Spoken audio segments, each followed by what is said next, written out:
welcome to My Security TV. I'm Kema Rajandran, and today we are joined by David Cook, who is a lecturer at ECU in the School of Computer Science and Security. That's right, Kema. That's right. Thank you for joining us today, David. Yeah, my pleasure. And you're here today to talk to us about the research that you've been doing recently around senior citizens.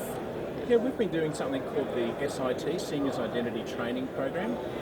We look at novice computer users, so they're the senior citizens who are coming to computing, for the first time, and helping them to take control of their identity and to be able to have some confidence when they do online banking or they're perhaps dabbling with emails or Facebook. Great. So have you completed the research now?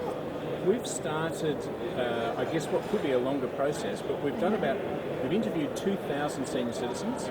When we first did the interviews, we found that only about 1% of them understood key words, and they're the words that we use now, like phishing, spoofing. They didn't understand words like HTTPS and some of these other terms that had a meaning for 21st century people, but for senior citizens who grew up in the 50s, 60s and 70s didn't have the same meaning. Right. So what did you find in this research? We found that by using the right explanations, we could drastically improve the understanding of senior citizens and how they behaved online.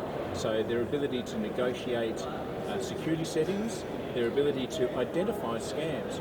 We interviewed them and tested them, so every senior citizen was tested with about 25 emails. When we first started, none of them could identify the scam emails. They couldn't tell where someone was trying to fish money out of them or direct them to a site. After we'd done the training with them, almost 100% compliance, where they could not only see the emails which were trying to scam them out of money, but identify those parts and where they were bogus statements mentioned into the emails. Okay, so tell me a little bit more about the training. What did that entail? Did you do one-on-one or in groups? We started by doing them in large groups, so typically it would be a branch of one of the seniors associations in one of the suburban regions.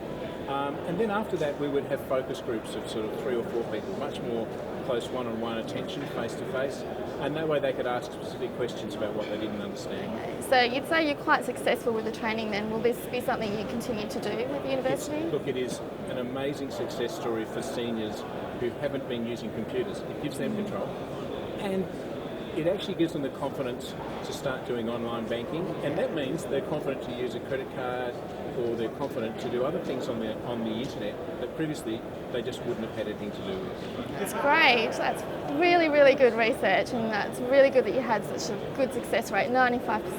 Thank you very much for joining us today, David.